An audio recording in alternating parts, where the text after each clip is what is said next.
Well, welcome everybody to the Paranormal Show right here on Broadcast Team Alpha.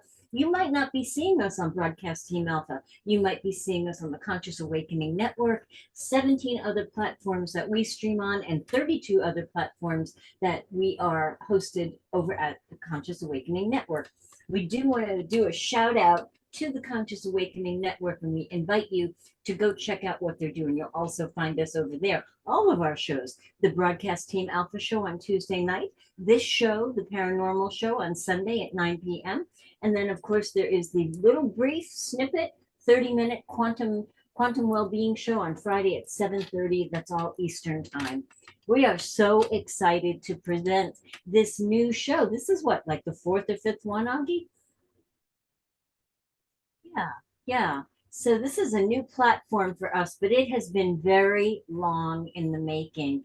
And I'm here to tell you that if you are a paranormal aficionado, you are going to hang on to your seatbelt because you're going to love where we're going tonight. And if you're new, I just invite you to suspend your disbelief, right? Not just for this show, but for all of the shows, because sometimes we have these points of view that are kind of stuck in our head that prevent us from seeing some of the new things, understanding new information, understanding ancient information that we may have been closed off to. So, without any further ado, our guest is one of our favorite friends. Augie, please tell us about our friend Bill. Yes, this is going to be fun. Uh, we have a very good friend of us here. I have known Bill for probably around 15 years because way back we were talking about stuff that dealt with a lot of different things that is outside the box also. And then we lost contact for a while. And then about 3 years ago, we came back together again, and he is part of our mastermind. And in a little while, you will understand why. There is a mastermind among us here. I want to say just a few things about Bill, and that is that he had 4 years in the military, and after that he got educated as a computer software engineer, and he worked for General Dynamics and a few other companies in the regular business world. And now he is a researcher, phenomenal researcher. And that is one of the things he will be talking about. And also he's a light worker. So there is plans for a bigger structure of what he's going to be creating. And I don't think that's maybe for this one, but that will be for later. And for those of you out there that are just now tuning in here, don't go anywhere because we're going to talk about the hollow earth. We're going to talk about ascension. How could it come about? And what would it feel like? What would really happen? And we're going to talk about the galactics. And also, Frank Strangers has some phenomenal stories of personal experience, and we will touch on reincarnation. Maybe we'll do that in the beginning because that could lead to everything else. And also, if we have time, I'd love to talk a little bit about the new currency that is coming out because it is on us right now, 30 days from right about 2 days from now, or somewhere around that. And there's going to be two different systems, and United States is not invited into one of them. And you may not know about this, so this is going to be good. So welcome to the show, Bill. Welcome, Hi Bill. there. Hi, Augie. And hi, Nori. Hey, How are y'all Bill. doing? So good. So good. Thank you for being with us. So, I've known you at the mastermind through Augie, and I never really got to ask you, what was your life path? You had, it sounded like you kind of had a traditional life path going on. What were the twists and turns and steps that led you to be the researcher and the light worker and the sharer of amazing information that you are? Well, I was born here in Oklahoma City. My mother was a strong Christian. My father, not so much. And my mother believed in made sure we went to church and Sunday school. And so my faith grew quite a bit because, you know, preachers I learned the Bible pretty good. And so it was a good thing because it kept me out of a lot of trouble in high school. You know, a lot of people were doing drugs and alcohol, and I stayed away from all that.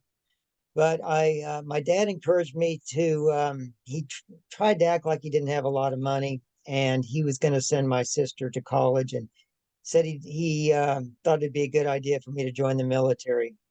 He didn't really, but basically, he just didn't want to pay for college for me. So Mm. I looked into it, and I thought, well, you know, the GI Bill is still good. This was back when they had it where you could actually, you know, join and get your college kind of paid for afterwards. So I looked into it and decided to join, and I got stationed in Lowry Air Force Base, Denver, Colorado, for technical training. And then I finally got my orders, which was stationed over in the Netherlands for 2 years. And then after 2 years working over there, I got stationed at Reese Air Force Base in Lubbock, Texas. Actually, they have dream sheets, and you fill out your favorite place where you'd like to be stationed. And then you hope for the best, but it didn't work out. I put places near the mountains, near the ocean, and I got Lubbock, which is about as flat as you can get, and they have dust storms. So go figure. So I had enough of the Air Force. I got out of the Air Force, and I earned a degree in computer science at the University of Texas in Dallas. And I was still strong in my Christian faith at this time. And I was always interested in Bible prophecy because I always wanted to know the future. What does the future hold?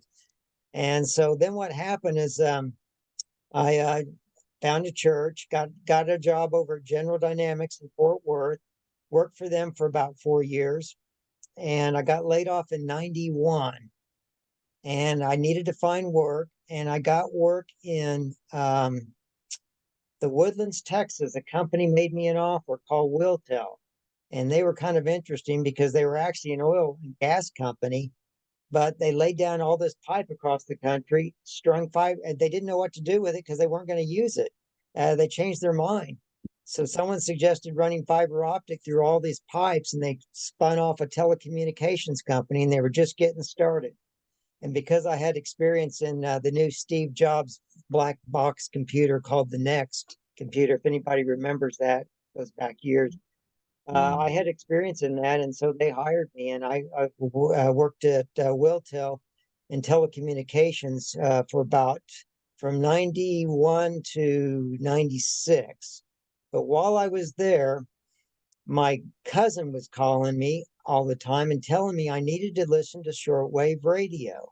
I kept putting this off, but finally I broke down and bought myself a shortwave radio and started listening to programs like he told me to listen to Hour of the Time with William Cooper and Steve Quayle and a whole bunch of other really great programs at the time because they were all exposing this sinister, dark cabal behind the scenes. And I'd never heard about this, but they were exposing this way back in the early '90s. They were talking about how fraudulent the Federal Reserve was, how there's nothing federal about it. It's owned by private bankers. They talked about the fact that there is no reserves. Those were stolen a long time ago. I was waking up so fast listening to shortwave radio, but they were mostly, even though they were awake and exposing the cabal and who they were, you know, these rich families, the Rothschilds, the Rockefellers, and all that, they were still in this Christian paradigm, and I was too.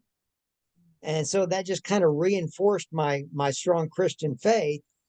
But I was able to verify most everything on shortwave because the internet was coming online in '93, and I was able to go to the internet and type in a lot of stuff and verify, oh, that is true. Oh, that guy said this. Let me check that out. And I'd find an article on it or something else. And I'd always get to confirm what they said on shortwave is absolutely right. And it was really woke me up because I had watched mainstream news, but what I was getting on shortwave was like night and day, just completely different. And it Wow. was always, it took about it was always about 6 months ahead. Shortwave was always 6 months ahead from the news finally reporting on the truth. And this woke me up a lot. And, but I was still stuck in that Christian paradigm. And then I started listening to Art Bell, late night talk radio, and that was about 93. Now he started in politics, but then he transitioned into paranormal. So I would get a lot of guests that would come on that I would hear talking about UFOs, um, alien abductions, just all your paranormal categories. And this really stretched my thinking because you know, I was a Christian, but yet this stuff didn't quite fit in. And I was trying to always try to fit it in somewhere. And Mhm. when I finally heard a guest in 1995, it just completely blew everything out of the water. And that was a guest by someone by the name of Dr. Frank E. Stranges. And he was claimed to be a Christian minister, but he said he had met someone who claimed to be from another planet, the planet Venus, who worked at the Pentagon. And I thought, well, now this is interesting because I was always trying to write off UFOs and alien abductions as just being demonic, because that's kind of what the church does. They just say, okay, well, that's demonic. Okay, don't mess with it. But when I heard Dr. Strange tell his story, I couldn't just write it off, and it didn't fit into that demonic category by any means. He said that what happened is he had collected UFO pictures. Every time he would find a UFO site, he would show his UFO slide presentation. And he said that he was headed to a church in Washington, D.C. to do one of his UFO slide presentations.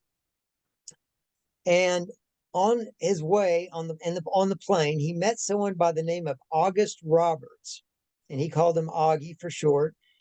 And Augie was a photographer for the Pentagon. Wow.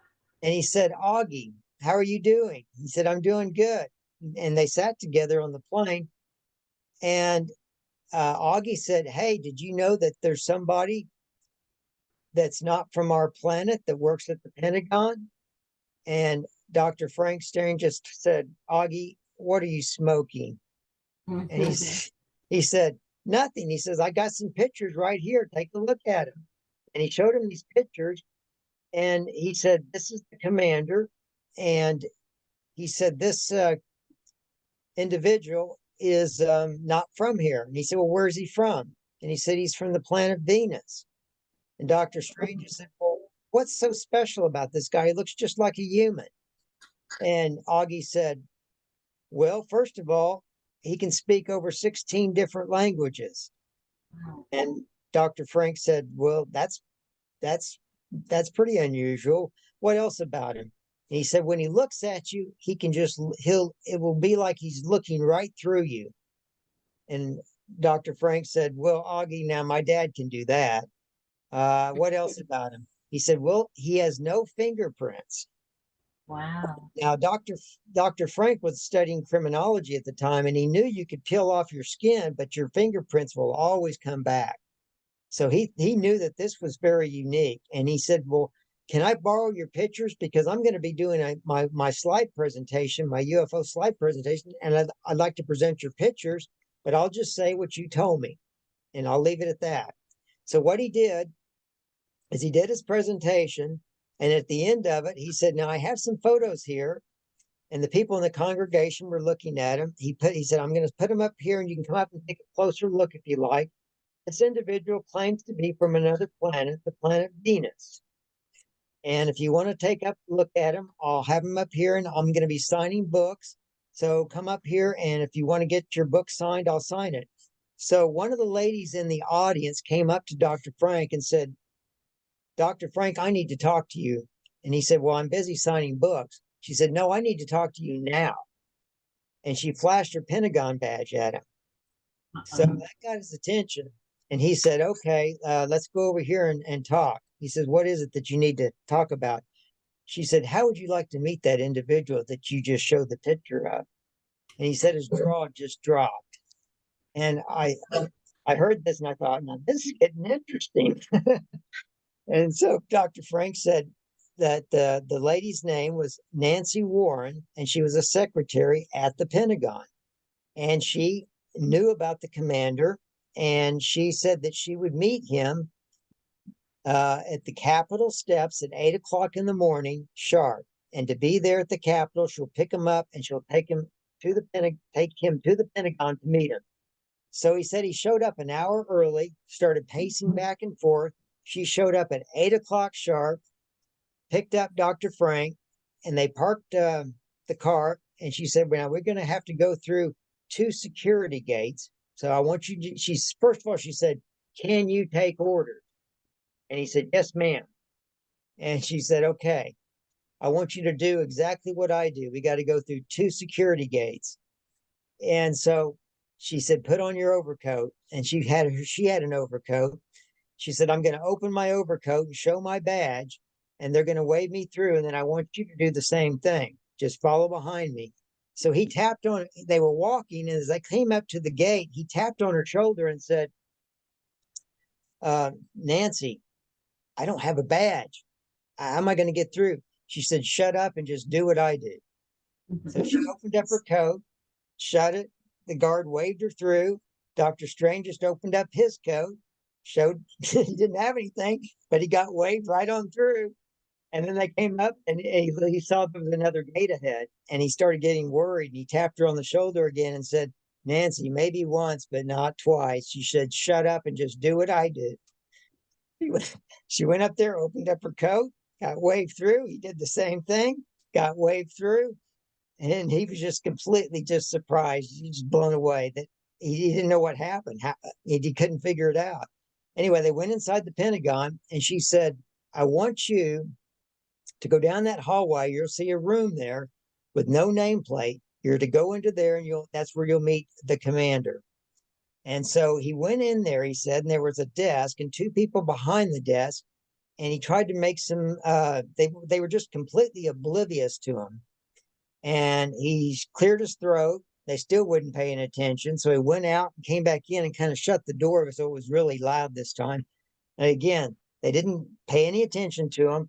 And then someone taps him on the shoulder and says, hi, Frank, how are you doing? Come into my office.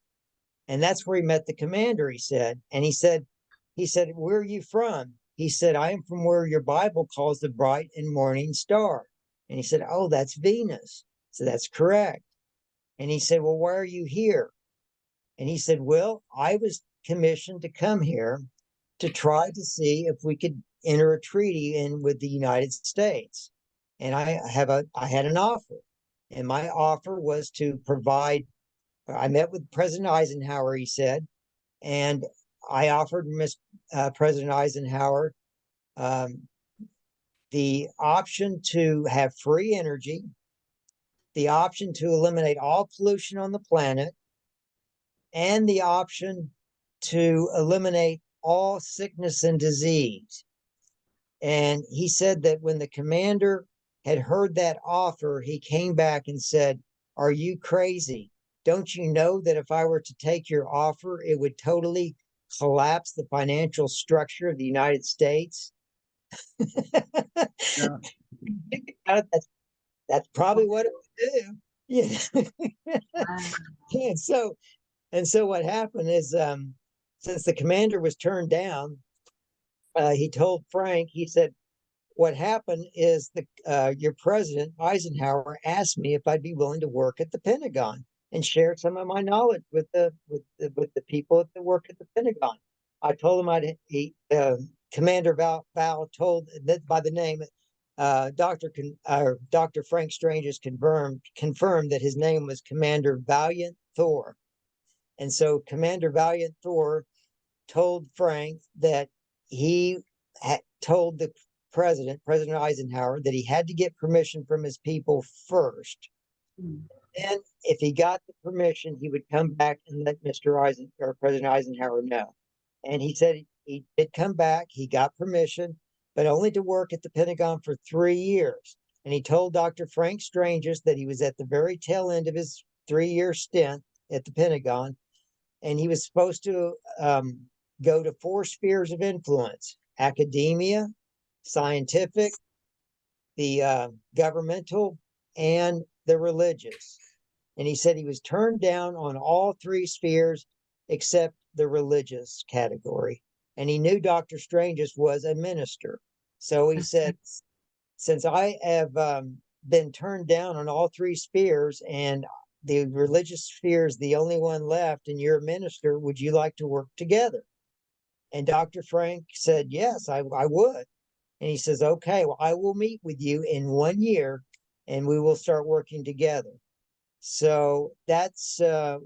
Wow. Frank said that after that interview, he got out of the Pentagon, but he got arrested by the FBI and they interrogated him for 5 hours because they wanted to know how he got through 2 security gates. I love it. I love it.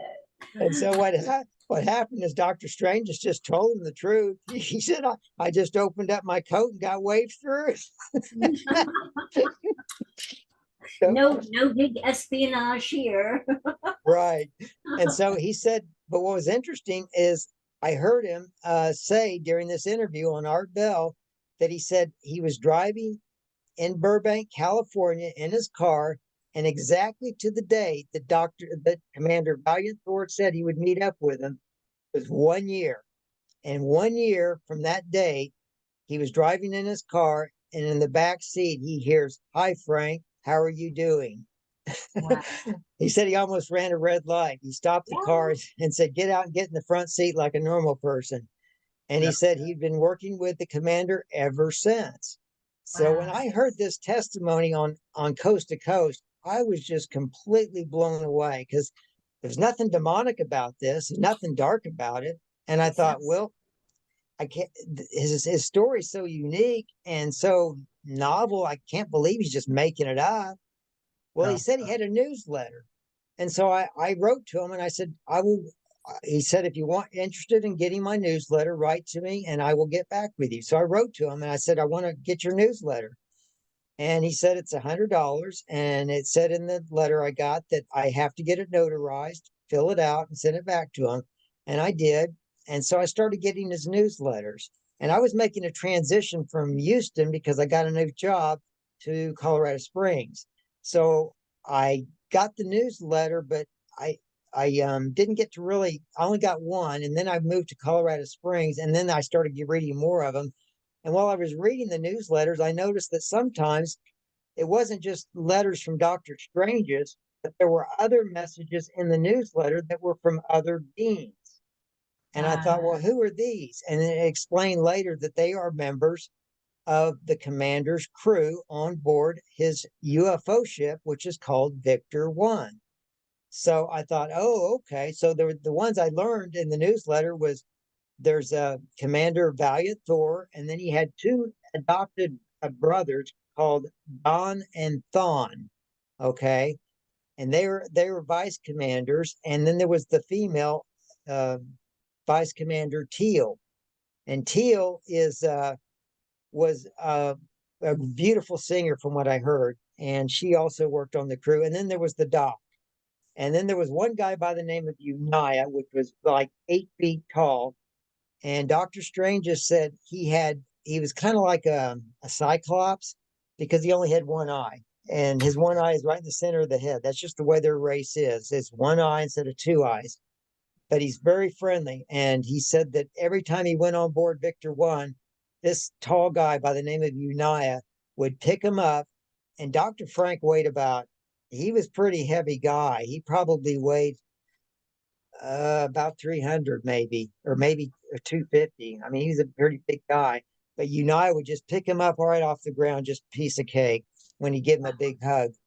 And so, and then the other one they had on there was Yo, and he was from the edge of the universe, I think it was. So anyway, I learned about this crew, and then when I was reading one of the newsletters, I learned that they have an inner circle group. And I wrote to Dr. Strange to find out more about this. And he said, yes, this is a special group of people that if they want to join, they need to write a letter and ask why they want to join. and I will submit it to the commander, and he's the one that makes the decision. It's not me. So I thought, okay, I think I'll give it a try. So I wrote a letter, told him that I was raised as a Christian. I was helping abuse victims in my free time, and that I was a giving person, and I believed in UFOs. Yeah. And I got a reply, and yeah, he said, you're accepted. So my Wow. next meeting was in November 1997 was the first meeting I went to. And my main reason for joining and wanting to attend was I was still kind of a skeptic, you know, Wow. even though I kind of heard the story and it was kind of unbelievable, but believable also. I still wanted that solid proof. I wanted to be convinced that I wasn't being, Yeah. Yeah. fooled. So I wanted to see what kind of people were actually going to be attending this meeting. And I found out they were most all Christians because Dr. Stranges was a Christian. Right. And they were very loving, most loving people I've ever met. And they all believed that the Dr. Stranges' story was true and the commander's real. And Wow. so in these meetings, they would meet in Las Vegas twice a year. And when I would go, that was mostly just spiritual information. Some of it would come from Dr. Strange's, some of it would come from the commander. Mm. And so I would These read it, people, take it with me. are Yes, these people, these commanders, are they part of what we are calling now the Galactics? yes. I think they would fall into that category. Now, I know that Victor 1, it's a ship that was about 300, I think it's about 300 feet in diameter. And it was parked near Lake Mead in Henderson, Nevada. And what they can do is they can raise the vibration of the ship so it's invisible. So even though it's there, you can't see it and you won't be able to feel it. But I know that Dr. Strange has said that the Air Force would fly over there every day just in case maybe they could spot it. Now, so when you went to these meetings, Bill, you went where? You uh, exactly you went. they always met at the Rio Hotel in Las Vegas. Okay. And Okay. so we would have a dinner the night before, and then there would be over the weekend, and it would be 2 solid days of just basically sitting and hearing Dr. Strange just kind of teach. And Wow. he'd give us a little manual, and we would go through the manual, and some of it was from Dr. Strange's, and some of it was from members on board Victor One. Wow. I tended hoping, I think everybody hoped this, that maybe one day the commander would show up for one of these meetings. That's what we were all hoping. Because Yeah. there were always these rumors that some people, would come down with cancer or something and they would get taken on board Victor One and they'd get miraculously healed. But then they Yes. didn't want to talk about it because it was such an awesome experience and they didn't want to be ridiculed Yeah. or hounded with details. So they just clammed up and wouldn't talk. So we had these rumors all the time, but nobody could prove anything yet. Yeah. And then finally in 90, I attended, I think, a total of about 10 meetings. And when I attended that meeting, I bought Dr. Strange's book, Stranger at the Pentagon, but he had another book there that was very interesting called The Smoky God. I thought, I think I'll buy Yes. this. It's not, it doesn't cost very much. So I bought that book, and that book talked about the hollow earth. Mm. And it's a pretty quick read. I read the book, and after reading the book, I thought, well, this just rings kind of true. There's nothing. I mean, the guy says that he was placed in an insane asylum for 30 years by his uncle. Why would he make that up? It sounds like this is a real story. And so that got me onto this hollow earth research. So I started digging into that because Dr. Strange believed it was real. He said the commander goes there all the time. So I thought, well, okay, the hollow earth must be real. And he did a teaching one time called the Rainbow City, which is the city at the Antarctica, which is a city that used to be inhabited by very advanced higher dimensional beings. And the technology, some of it is still left over there, and it's very advanced. And he talked about that in one of the teachings, I remember. So anyway, I had that book, and I always believed it was probably true, but I couldn't prove anything. And it wasn't later that I somehow stumbled across an interview with Andy Hart interviewing somebody that claimed to be from the Hollow Earth. And that happened to be someone by the name of Billy Fay, who was in the Air Force. And he was probably, I think he was retired. Yeah, he was retired from the Air Force. And they told him he was not to talk about anything to do with the Hollow Earth. And he didn't listen because he said his father is named Zora, who is with the main elder in the Hollow Earth.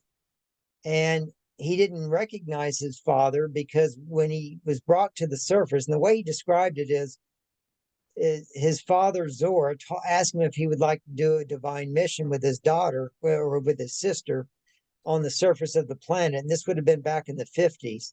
And so he came onto the surface of the planet, but they shrunk him down to like a toddler.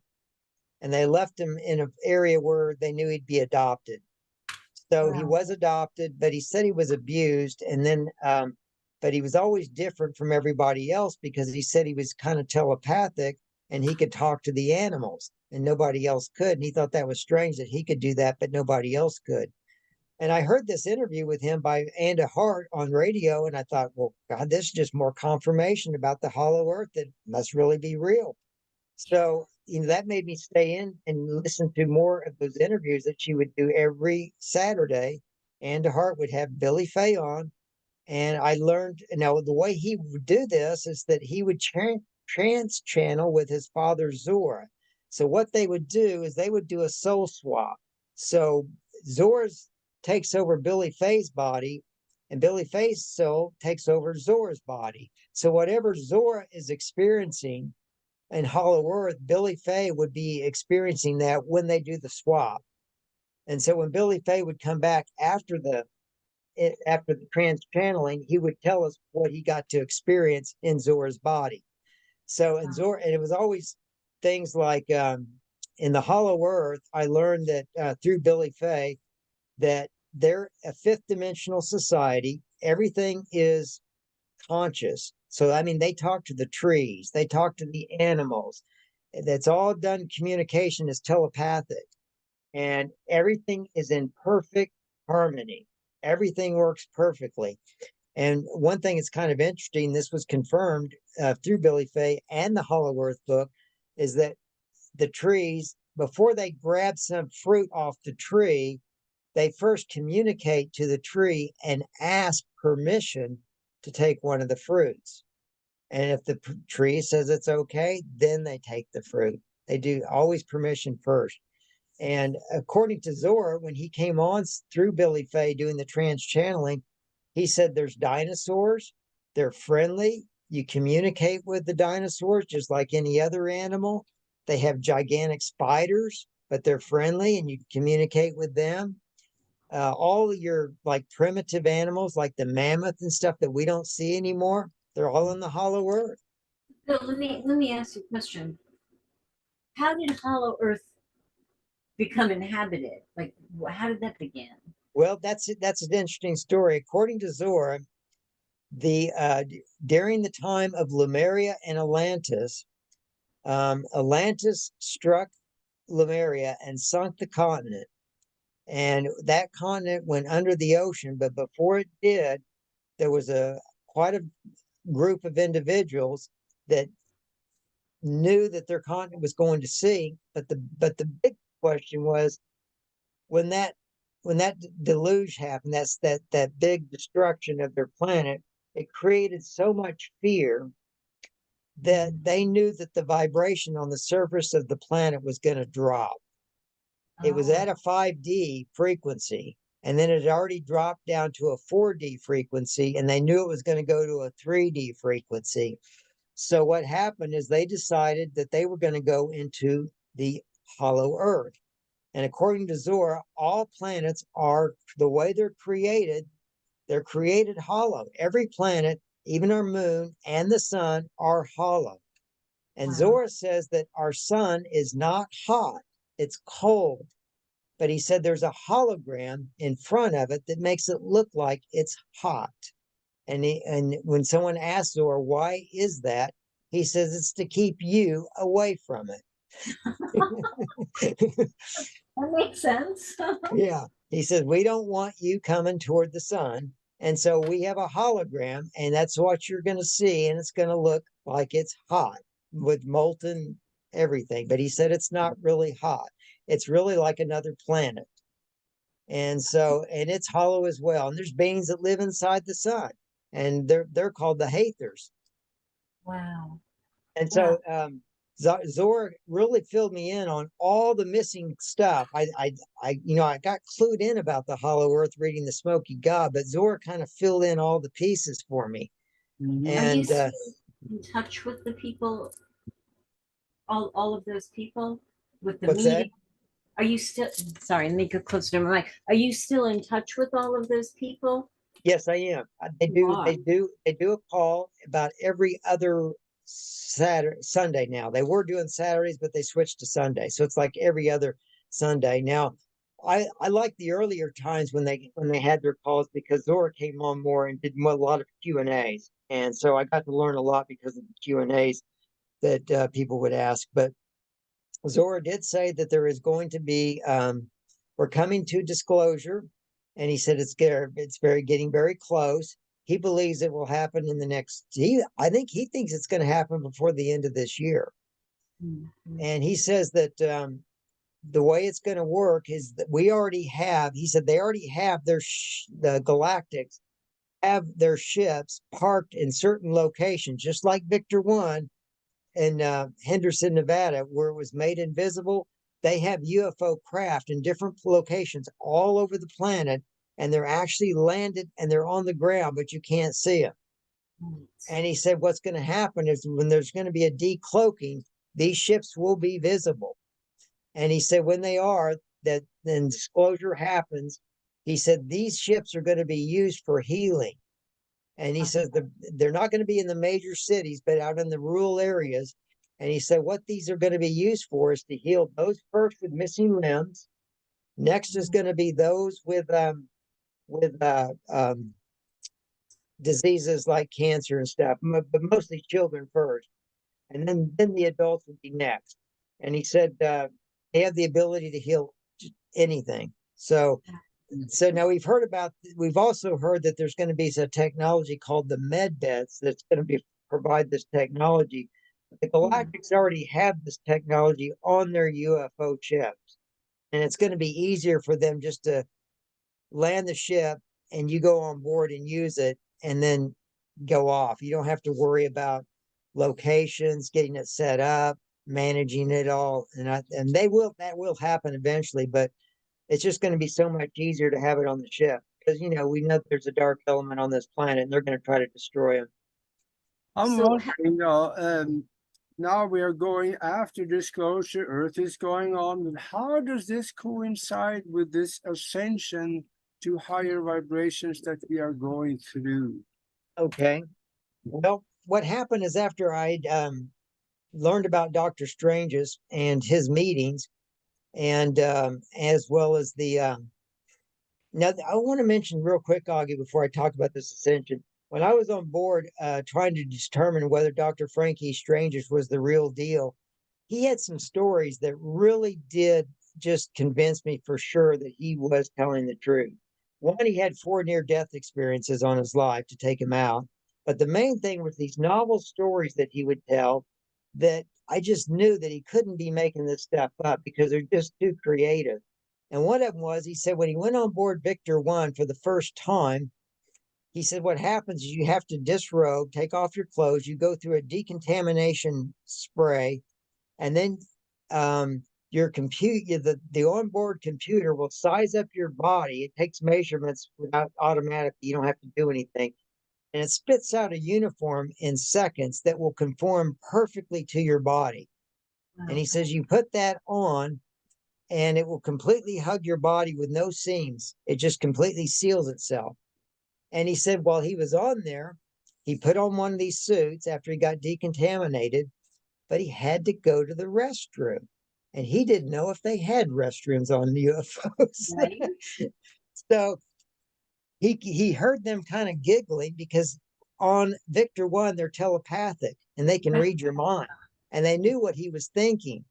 And so they said when he heard them laughing, he looked at him and they said, right over there is where you want to go. And so he went over there and he saw, oh, it's a bathroom. Great. So he went in there and he did a number 2. And after his number 2, he didn't see any toilet paper, he said. And so he didn't know what to do since there wasn't any toilet paper, but he heard some giggling outside the door. And they told him, hey, telepathically, they said, Frank, look over to the right. They said, you'll see button number 1, button number 2, and button number 3. They said, push button number 1. He did, and he got a splash on his bottom. He pushed button number 2. They told him to push that next. He got a blow dry. And then he pushed button number 3, and he got a squirt of perfume. How thoughtful. They're thoughtful.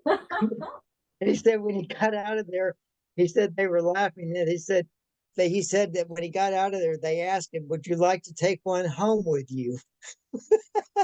I would. I want to take one. Yeah. No, this is incredible. Most of us began maybe waking up, 2012-ish. You started in the 90s, right? Yeah. You had a really early awakening before we could not even understand where that was going to lead. I've always been ahead of everybody else because of that. I always had that head start. So what happened is one more story that Dr. Strange said that really convinced me he was telling the truth. He said that they had this children's fund where they raise money for children that are left for dead around the world. And the commander picks them up, rescues them, brings them to the United States to find families to adopt them. They're taking money to buy toys for them. So he said that they have a bank. They used a bank in Las Vegas, and they have a water car on board Victor 1, and they can lower the ramp. So you only see the ramp. The water car goes down, and then it goes into Las Vegas, and they put money in the bank or take money out of the bank for the children's fund. So Vice Commander Teal was going to the bank, and Las Vegas, it's out in the desert, nothing there. She likes to go fast, so she stepped on that gas. Well, she got stopped, Dr. Stranger said, by a police officer. He wanted to see her ID. Well, she's a galactic. She didn't have ID. Yeah. But they have this ability, just like Dr. Frank said, going through the security gates. It's a technique they have called teleprojection, where they can make you see something or do something that you wouldn't normally do. And that police officer saw a badge, even though she didn't have one. And he said, I'm going to have to write you a ticket. And Dr. Strange said he started making out the ticket, but he made it out to his name, his address, and his telephone number, and then gave Vice Commander Teal a copy of it. And Dr. Strange said, I'm sure he had some explaining to do when he went back to the precinct. Why did he make a ticket out to himself? Wow. I'm thinking so. So anyway, I knew Dr. Strange was telling that he was the truth. And so what happened though on my continuing journey for the truth, because it's like a never ending journey. And I just kept coming across one thing after another thing after another thing. And I was really wanting to know the answers to the big questions like, why am I here? And I know these UFOs are real now, and I know there's some good ones and they're here, but why are they here? And what's their real purpose? What is this? What is the big answers to the questions like, who am I? Why am I here? And where am I going? Well, that's in 2003. I started reading Lightworker messages. And I didn't know if they were real or not, but they seemed to be truthful. But then there was stuff in these Lightworker messages that contradicted my Christian upbringing, because they would talk about things like reincarnation. And I wanted to throw it out, but I said, well, they got a lot of other interesting stuff. I'm going to keep reading them, I think. So I kept reading them, but every time I would read one, I'd always get this, our many lifetimes and how we lived in Atlantis and Lemuria. And so they were always reinforcing reincarnation is a real thing. This got me doing more research and more digging. So I started researching this area to make sure that what's the truth on this. And I found um, uh, I asked my guides there's a technique that always works and it never fails. When you're trying to find the truth, say it out loud to your guides that you want to know the truth on this particular thing, and then say thank you and just wait and be patient, but you will always get your answer. I got flooded. I got flooded with this. I wanted to know, is this reincarnation for real? Well, I heard an interview on Coast to Coast with Art Bell interviewing a guy by the name of Brian Weiss, who did regression therapy, and he didn't believe in reincarnation. He said he'd take them back to their birth, but that was it. And he said, but he'd get these encounters where they'd go beyond their birth, and he couldn't figure it out. He thought they were just flukes. But he said it happens so often, and they start talking about another lifetime in another place. And I heard this interview, and I thought, wow, this is kind of confirming that maybe this reincarnation stuff is real. And then I thought, well, what else can I started digging on the internet, and then I found out this whole cover up of the Vatican dealing with covering up reincarnation. They wanted to substitute hell instead. Yeah. And so I thought, okay, well, boy, I always look for at least 2 or 3 confirmations, but then I kept getting, it just kept flooding. I got one with a story about a girl that was interviewing someone at the Vatican, or she's telling her story that she was talking to one of the cardinals at the Vatican, and he told her that reincarnation is for real, but they're secretly hidden away in the Vatican archives, and she's not to really share the information, but she did anyway.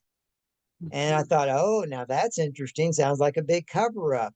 And then after that, I heard stories, multiple stories of children that could remember that they had a previous lifetime, and they would give all the details of where they lived and how they got murdered in that lifetime, and they'd tell their parents.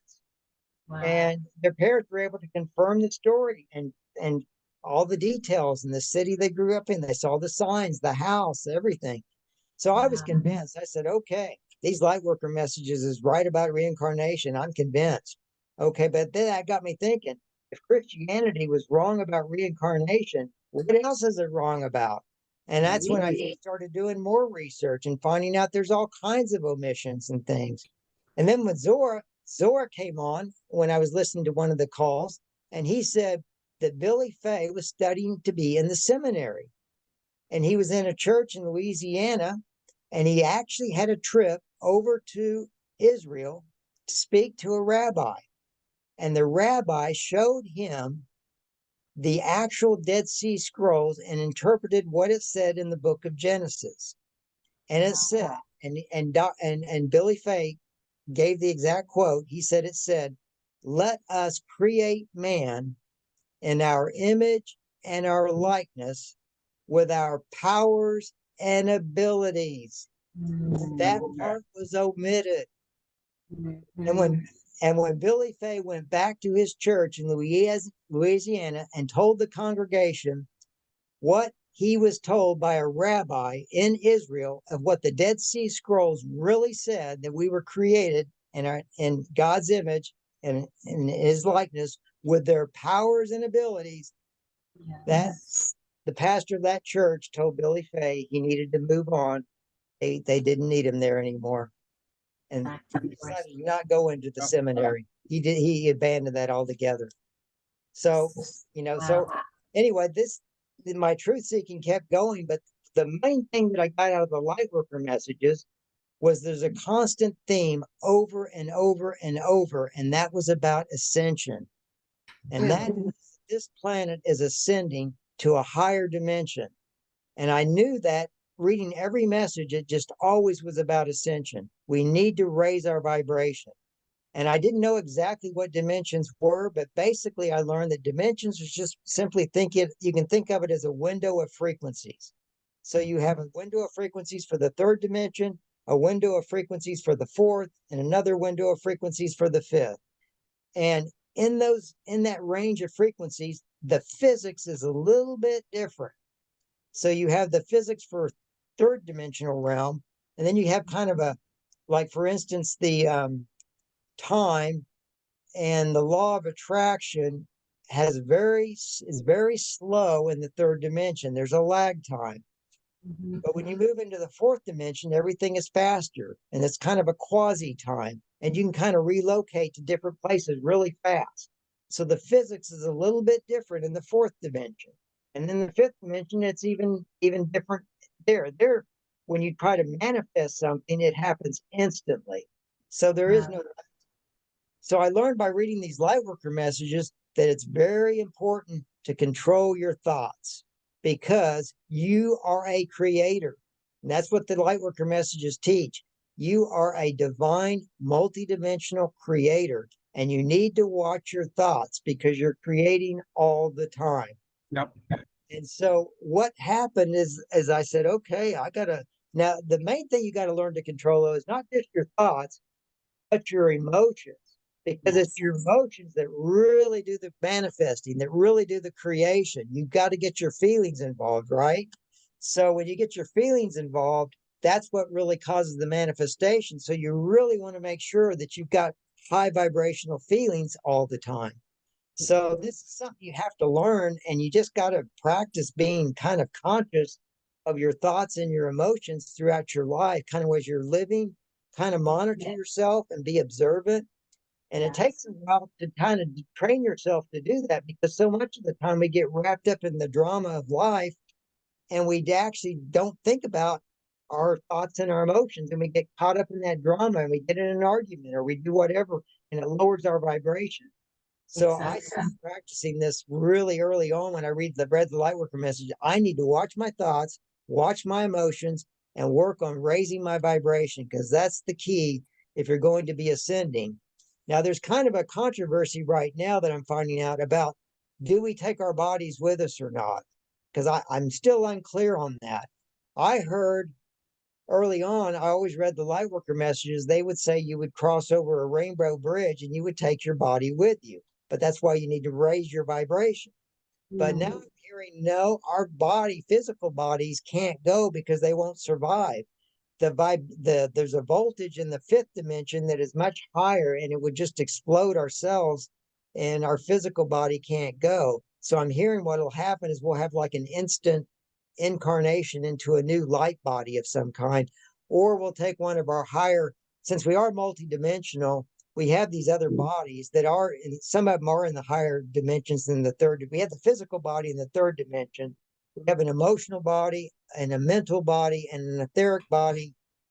Those are in the fourth dimension. We have a higher self in the fifth dimension and like an I am presence in the sixth dimension. And that's another thing I learned from the Lightworker messages is that we're really an extension of Creator Source. So we have all these different bodies and parts that go all the way back to Creator Source. We're not really separate from Creator Source. We're actually just an extension of Creator Source. The Mhm. reason we don't know that, and the reason it doesn't seem that that's the way, is because when we incarnate on this planet, we get a veil of forgetfulness, so that we can play the game of duality. You know, you couldn't play the game of duality if everybody knew they were a god and they acted like a god. You Exactly. have to shield that memory so that they can play the dark role or Yes. stab somebody in the back and do whatever. So you have this duality. And the reason that we're here, I learned from the Lightworker messages, is to learn lessons to advance our soul growth because you learn so much when you are actually challenged with darkness and evil. And, you know, we have a lot of challenges here on this planet. And if you're in the higher realms, you really don't get that many challenges. Everything is just great. So you don't Right. really change your soul that much. Here, man, you're confronted with darkness all the time, or somebody stabbing you in the back or trying to rip you off or whatever, and you got to learn to control yourself. So, you know, I was reading one day, I was reading a Lightworker message, and it was called Ashtar Command, which is a kind of a subdivision of the Galactic Federation. It was called the Ashtar's 7 Steps to Self Mastery. And I read those and I thought, oh, these are great. I like these. There were 7 steps, but I started thinking about it for a while and I said, well, wait a minute. Ashtar's in the higher fifth dimension and he's not really challenged like we are down here. We're in duality. So these self-mastery steps are great, but I'm going to have to add some more steps in order to deal with this duality down here. So I added 5 more steps. So I created what's called this 12 steps to self-mastery. And I included some steps that weren't part of Ashtar 7, which included things like forgiving other people when, forgiveness, because that wasn't in there. Another was be quick to apologize. And I added 5 good ones. And I used it, then I decided to use this as a pretext for an idea to create a humanitarian project because I had been so rewarded by the Lightworker messages and I wanted to repay them back. So I wanted to do a humanitarian project to unite all the Lightworkers under one umbrella association, a global international association that would bring them all to bring everybody together and maybe do a conference or an expo every year. And I'm using the 12 steps as your way to get in. All you got to do is memorize them. If you can Really? demonstrate, if you can demonstrate that you got these steps memorized, you're in for the first year. How Dues, can people dues won't start for the second year, but the first year you just got to memorize the 12 steps. how can people become part of that and get the steps and Well, I'm working on, I've got my executive summary done and I'm just waiting on funding. And we think funding is just around the corner because we've got the BRICS nations, which I'm hearing is going to be backing their currency with gold around the 22nd or the 25th of August. And I believe that that's going to cause all these other countries that are wanting to join BRICS to also follow suit. So the US, even though they're not welcomed into BRICS, I think they're also working on backing their currency with gold. And I'm hearing that there's a new financial system because the whole goal is to get us to move into the 5th dimension, according to the galactics. That's the goal. And in order to do that, that means these old 3D structures are going to be crumbling. And so they have to replace things with new 5D structures. And those 5D structures, one of them is called the quantum financial system. And that is going to be replacing the current financial system. So I'm waiting on funding. And when funding, we're hearing it before they switch us to a gold-backed currency, there's going to be a currency reevaluation because there's some countries that currency was devalued due to war, like Vietnam and Iraq and Zimbabwe. They all experienced war and their currency just completely devalued and it's never recovered. So they say if you own these currencies, you're going to be there's going to be a reevaluation and you'll be able to exchange them. And that's the money. And they say that you'll get a higher rate when you exchange these currencies if you come in showing that you have some humanitarian project. I call mine a libertarian project because I didn't like the term humanitarian when I looked up the definition. It only deals with welfare of humans, and that's it. And I wanted to encompass something. I wanted a definition for that encompassed unconditional love and applied not just welfare, but love and welfare and happiness for all creation, including the animals and Mother Earth and everything. So I created a new word called libertarian. So instead of humanitarian, I have libertarian. So I have two libertarian projects, and those will be revealed when I get the funding to create the websites. And I'm working on. I've got the executive summaries done. I need to finalize a what's called a private membership association for this international association that I'm creating. And then the other one is my big project, which has to do with educating people about the galactics. And it entails a museum and planetarium and that sort of stuff. But that'll be down the road. I want to kind of use the first project to funnel people.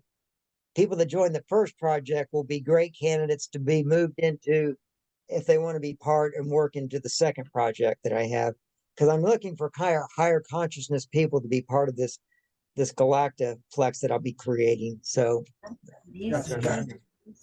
So I we've think, yeah. Sorry, go ahead, Audrey. Yep. yeah, we're down to the end of the show here, and I'm wondering, would you be open to people joining your email list because you're sending out an awful lot of good stuff? oh yeah, sure. Yeah, Anybody that will, give people your email so they can get in touch with you.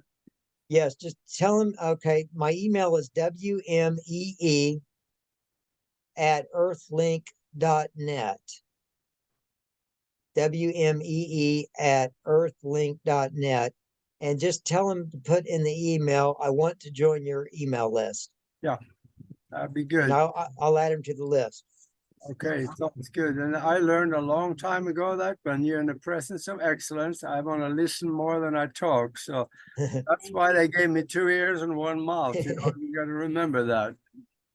This was so great, Bill. Thank you so much. You have to come on again and expand on some more of these topics Yeah. with us. Yeah, When that I would get be these websites created, you can have me on again, and I'll direct people where to go to these websites so they can be part of this association. Because I think a lot of people are going to want to join this new association. Yeah, no that's under development. So you will let people know in your emails about that, and Yeah. then they will be plugged in. Yes. awesome. Well, Thank you. Yes, Bill, thank you. Thank you, Augie. Thank you, everybody, for being here with us on the new Paranormal Show right here on Broadcast Team Alpha. You can catch us again next Sunday right here at 9 o'clock, or you can also check us out Tuesday night, 8 p.m. on the Broadcast Team Alpha YouTube channel. And the very quick 30-minute snippet, Quantum Wellbeing, 7:30 Friday night. Much love, everybody. Take care of each other. I'll see you Thank next you. time. Bye, Bill. Thank you.